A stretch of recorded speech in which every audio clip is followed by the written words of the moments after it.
जय मां सरस्वती जी भाइयों। आज हम अपने के मैथ्स चैनल पर उत्तर प्रदेश के सामान्य ज्ञान के बारे में कुछ बातें कर रहे हैं।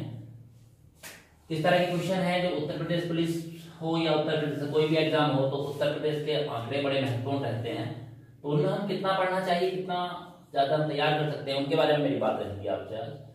देखिए, उत्तर प्रदेश के बारे में बात करता हूं। ये उत्तर प्रदेश है, मान लीजिए ये संयुक्त प्रांत के नाम से जाना जाता था। आज हम इन्हें उत्तर प्रदेश कहते हैं। इसकी राजधानी लखनऊ है।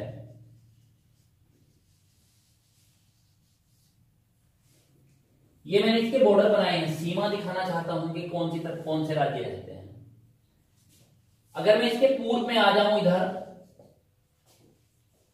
तो बिहार और झारखंड दोनों राज्य इधर इससे मिलते हैं पूर्वी सीमा पर। नीचे दक्षिण में आ जाऊंगा तो मध्य प्रदेश और छत्तीसगढ़ से इसकी सीमाएं लगती हैं। पश्चिम दिशा में चला जाऊंगा यहां तो राजस्थान, हरियाणा और दिल्ली जो एक केंद्र शासित प्रदेश है उससे इसकी सीमाएं लगती हैं। ऊपर आएंगे हम तो ऊपर इसकी सीमा लगती है उत्तर दिशा में। किन किन से मिलता है? एक तो हरियाणा, हिमाचल प्रदेश से इसकी सीमा लगती है। यहीं पर इसके साथ नेपाल भी जुड़ा है। और राज्यों की बात करेंगे तो दूसरा राज्य मुख्य है उत्तराखंड। और देश की सीमा आएगी किस विदेशी देश के साथ लगते हैं, तो उत्तर दिशा में हम लोग नेपाल से कनेक्ट हैं। यहां से ये पता चलता है उत्तर प्रदेश की सीमा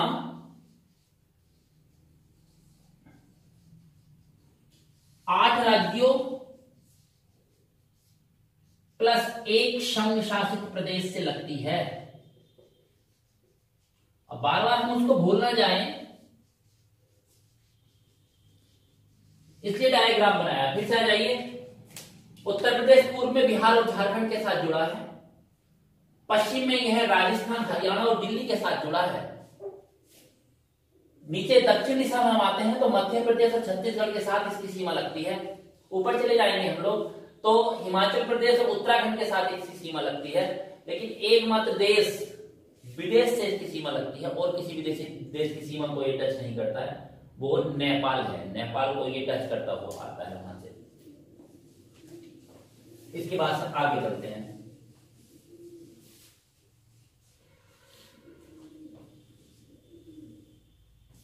उत्तर प्रदेश के विधानमंडल के बारे में बात करते हैं।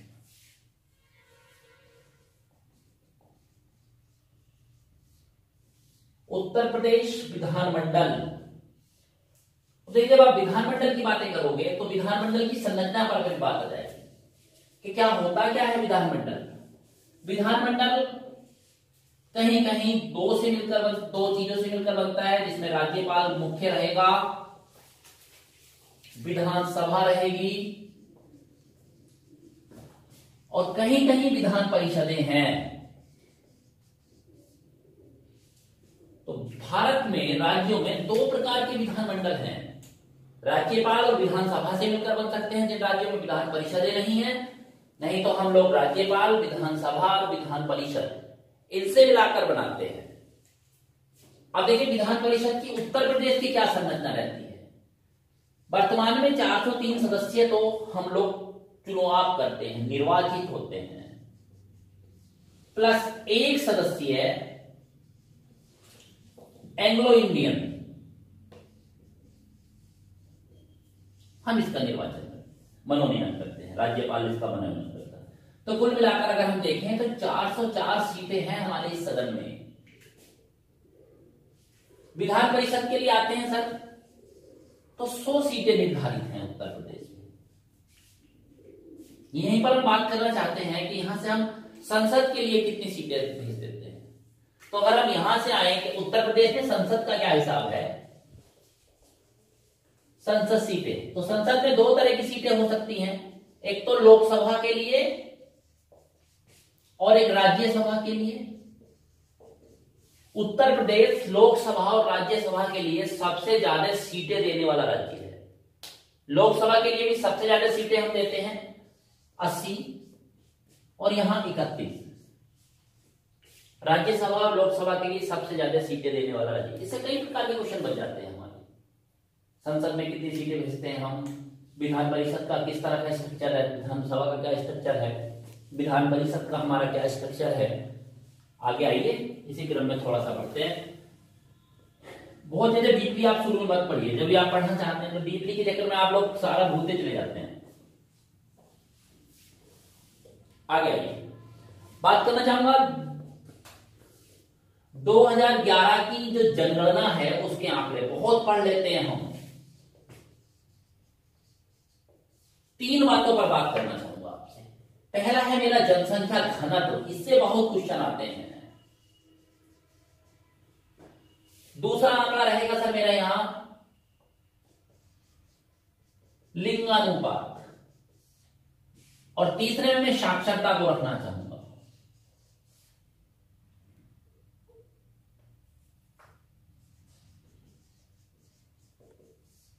इनसे हमारे क्वेश्चन बहुत ज्यादा आते हैं। जनसंख्या घनत्व, अगर उत्तर प्रदेश की बात हम लोग कर रहे हैं तो उत्तर प्रदेश में इस समय जनसंख्या घनत्व 829 है। ये प्रति वर्ग किलोमीटर में हम लोग नापते हैं। लिंगानुपात की बात करेंगे तो हमारे यहां 912 है उत्तर प्रदेश में। आगे हम लोग जाएंगे, साक्षरता हमारे पास 67.7% है। क्वेश्चन यहां से और देखिए डीपली कैसे बनता है। इसमें हम लोग चले जाएंगे, जैसे जनसंख्या घनत्व है तो जनसंख्या घनत्व कहां सबसे ज्यादा है, कहां सबसे कम, तो सर्वाधिक कहां है और न्यूनतम कहां है।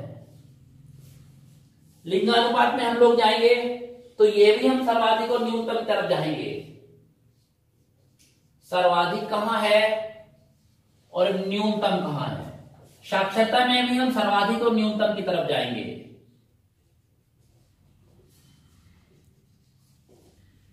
इनसे क्वेश्चन बनते हैं बस। जैसे बात कर रहे हैं हमारे पास कि हमारे पास जनसंख्या घनत्व है तो सर्वाधिक जनसंख्या घनत्व कहां है, जिलों की बात आएगी तो गाजियाबाद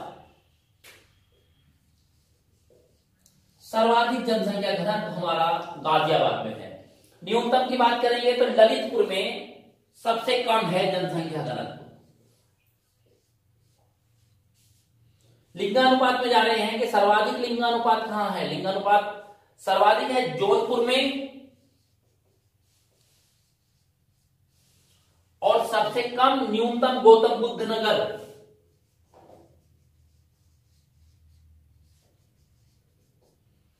वैसे साक्षरता की ओर जा रहे हैं, सर्वाधिक साक्षरता गौतम बुद्ध नगर में है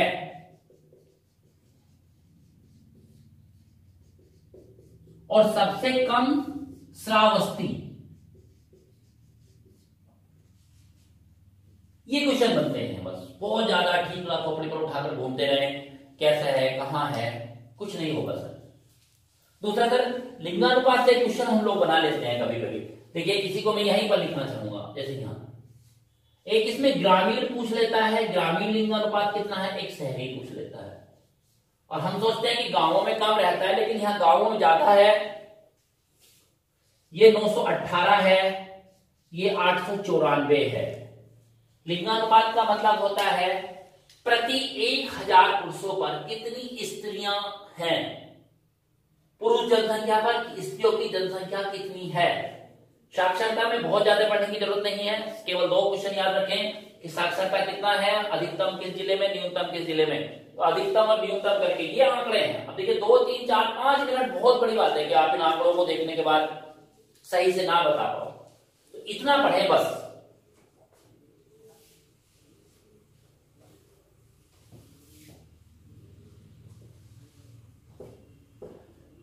पेपर में हर व्यक्ति के खोपड़ी पर प्रेशर अपना काम करता है, उसको गलत क्वेश्चन, गलत आंसर देने की तरफ प्रेरित करता है। बस आप उससे बच के रहना है आपको। तैयारी अगर आपकी अंतिम अवस्था में है तो सही करके करें। आगे मैं आ रहा हूं सर, कुछ मुख्य वन्य जीव विहारों के क्वेश्चन आते हैं कि उत्तर प्रदेश में जो वन्य जीव विहार हैं उनके बारे में। देखिए पहले मैं जानना चाहता हूं हस्तिनापुर वन्य जीव विहार।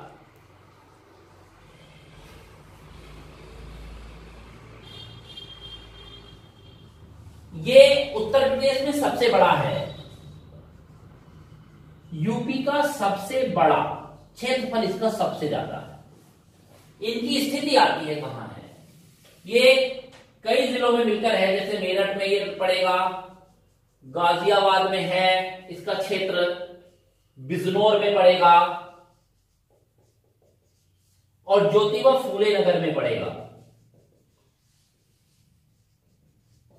अर्थात इन 4 जिलों में इसका क्षेत्र लगता है, मेरठ, गाजियाबाद, बिजनौर, ज्योतिबा फूले नगर।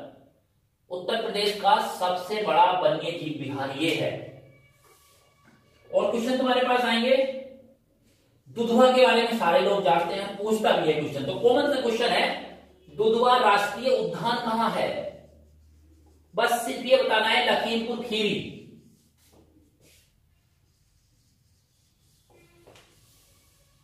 तीसरे की ओर जा रहा हूं मैं, चंद्रप्रभा वन्य जीव विहार। बस इसकी स्थिति के बारे में ही क्वेश्चन आप लोगों से पूछ रहा है। चंदौली डिस्ट्रिक्ट लगेगा सर। आगे सर एक है किशनपुर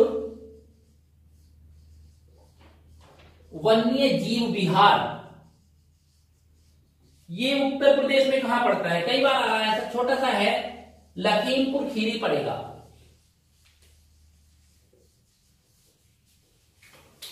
ज्यादा याद नहीं करने हैं,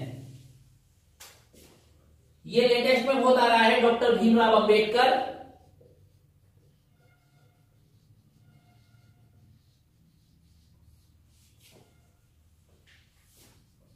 पक्षी वन्य विहार, ये प्रतापगढ़ में है। एक ओखला आता है, ओखला से आप समझ ही गए होंगे, ओखला वन्य जीव विहार। ओखला वन्य जीव विहार गाजियाबाद और गौतम बुद्ध नगर में लगता है, गाजियाबाद प्लस गौतम बुद्ध नगर।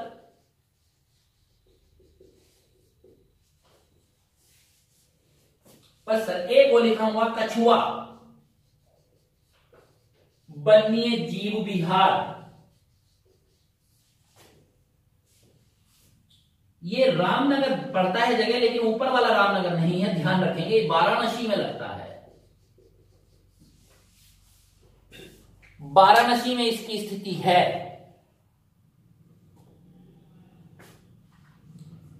मिटाना चाहूंगा सर, बस इन्हीं को आप याद रखें, साथ मेरी तरफ से सबसे मोस्ट है आपके लिए।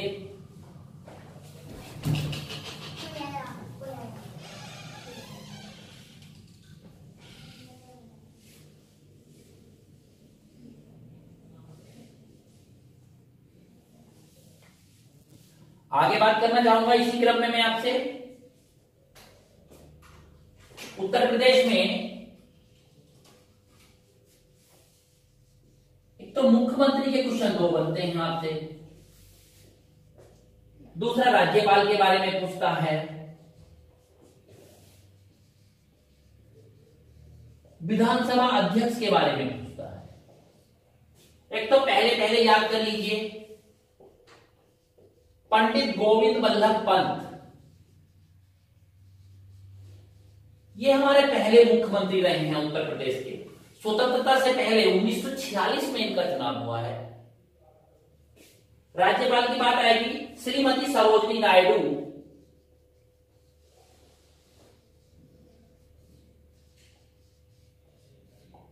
श्रीमती सरोजिनी नायडू उत्तर प्रदेश की पहली राज्यपाल हैं।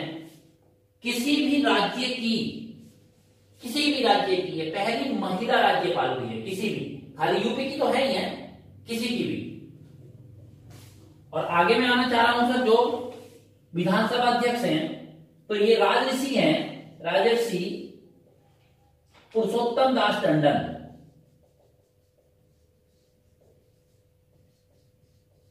ये पहले विधानसभा अध्यक्ष रहे हैं।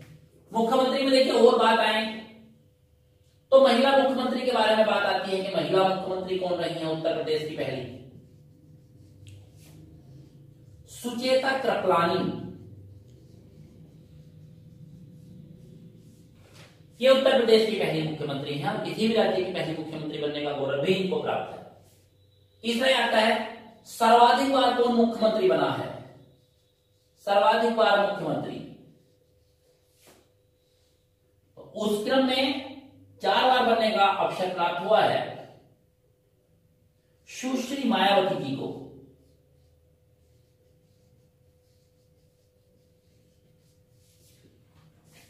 ये क्वेश्चन यहां बनते हैं। और फिर वर्तमान में योगी आदित्यनाथ जी हैं, ये हमारे वर्तमान मुख्यमंत्री हैं। सिर्फ इतना याद करके चलिए। अब राज्यपाल की बात आएगी तो वर्तमान में कौन है बस वही याद रखिए। राम नाईक जी वर्तमान में हमारे उत्तर प्रदेश के राज्यपाल हैं। आगे आना चाहूंगा इसी क्रम में। वर्तमान में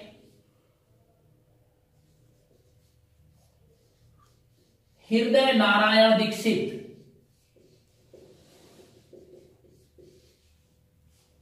ये हमारे विधानसभा अध्यक्ष हैं।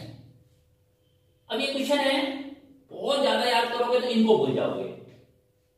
याद अपनी कैपेसिटी के हिसाब से करिए, कैपेसिटी के हिसाब से पढ़िए। ये पहला पढ़ाई का मंत्र है। आप इसी गुरु मंत्र को भूल जाते हैं। ज्यादा पढ़ लेना होशियारी का काम नहीं है, जितना पढ़ लेना है उसको रिवाइज करते रहिए, तभी आपकी समझ में कुछ आने वाला है। बहुत ज्यादा लिख लेते हैं, बहुत ज्यादा पढ़ लेते हैं, टाइम पर कुछ याद नहीं रहेगा, तब बड़ी प्रॉब्लम आने वाली है सर।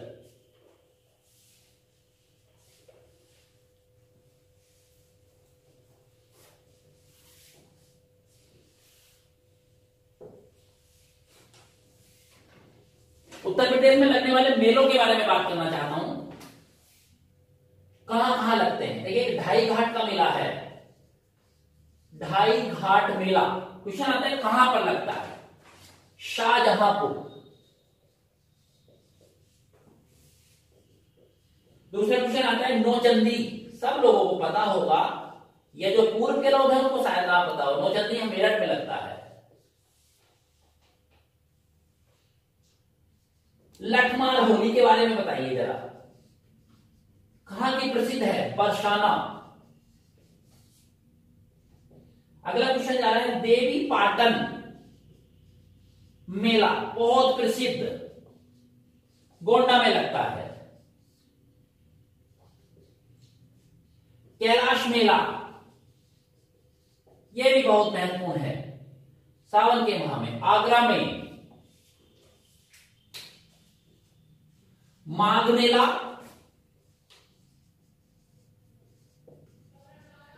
पहले इलाहाबाद में लगता था लेकिन अब भी इलाहाबाद में ही लगता है, नाम चेंज है, प्रयागराज।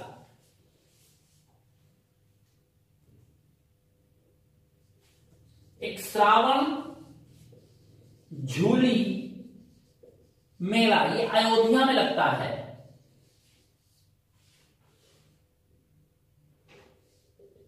और एक आता है सुलहकुल उत्सव, ये कहां मनाया जाता है? उत्सव है, इसको कहते हैं हिंदू मुस्लिम एकता का प्रतीक है।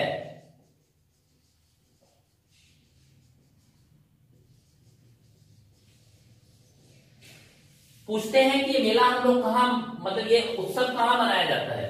तो उसके लिए सर आगरा इसका ऑप्शन आता है, उसे लगाएं आप।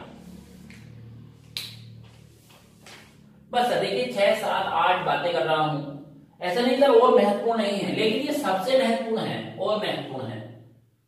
तो आप जितना याद कर पाओगे उतना डोज में देना चाहता हूं। सबकी पढ़ाई के अलग अलग तरीके। 2 जनजातियों के बारे में बात आता है। जनजाति देख रहे हैं हम उत्तर प्रदेश की, कौन कौन सी जनजातियां हमारे पास मुख्य हैं उनके बारे में बात करूंगा। देखिए सर, एक तो हम थारू के बारे में ज्यादा बात करते हैं, सबसे ज्यादा जनजाति थारू खाई जाती है, एक बुक्सा। और अन्य में देखो सर, जैसे अन्य में पूछते हैं कि कौन कौन सी हैं, अन्य में हमारे पास है खरवाल, भोटिया, और माहीगीरी, ये हमारे अपनी जाति है। लेकिन क्वेश्चन जो आते हैं सबसे ज्यादा थारू और बुक्सा के आते हैं, ये सबसे ज्यादा अधिक है हमारे यहां। और इसके स्थान के बारे में आ रहा है तो ये गोरखपुर और तराई क्षेत्र में पाया जाता है। गोरखपुर और तराई क्षेत्र का मतलब ये नीचे निकल जाते हैं लोग। बुक्सा के बारे में बात करना चाहते हैं सर, तो ये सबसे ज्यादा बिजनौर जिले में पाई जाती है।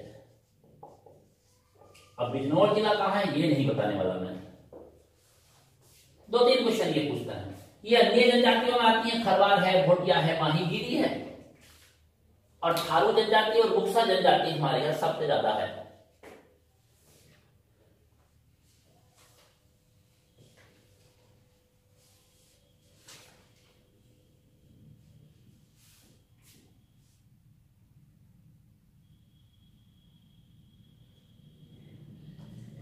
स्थलों के बारे में बात आती है सर।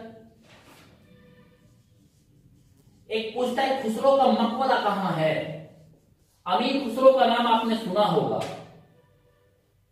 खुसरो का मकबरा कहां है ये क्वेश्चन आता है, तो उसके लिए इलाहाबाद थोड़े से पर्यटक स्थल में आपके सामने रख रहा हूं। हाजी बादिश अली की दरगाह कहां है।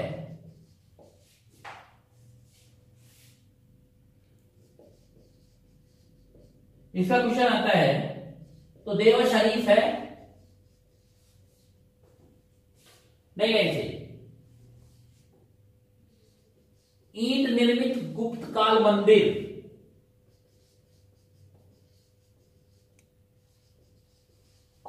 कहां है, तो ये भीतर गांव के नाम से जाना जाता है, कानपुर में। कभी कभी इस तरह से क्वेश्चन आता है भीतर गांव का मंदिर कहां है, तो कानपुर में। लेकिन अगर इस तरह से आ रहा है ईंट निर्मित गुप्तकालीन मंदिर कहां है, तब लिखेंगे भीतर गांव। और भीतर गांव हम लोग बता रहे हैं कानपुर में है। आनंद भवन बहुत आता है क्वेश्चन, इलाहाबाद।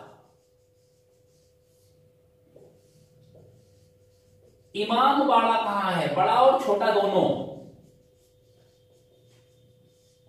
लखनऊ।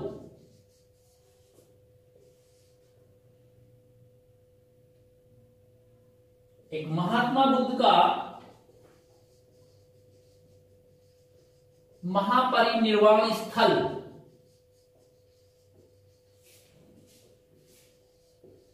कुशीनगर है, कभी कभी इसको कुशीनारा करके देता है, कोई प्रॉब्लम नहीं है। या तो ऑप्शन में ये आने वाला है या ए आने वाला है। आपकी पढ़ाई अंतिम चरण में है, आप पेपर देने जा रहे हैं, तो दूसरे के तौर पर मैं आपको बोल रहा हूं 2-4 क्वेश्चन जो भी आपके काम के आएंगे, बहुत ज्यादा घबराने की जरूरत नहीं है।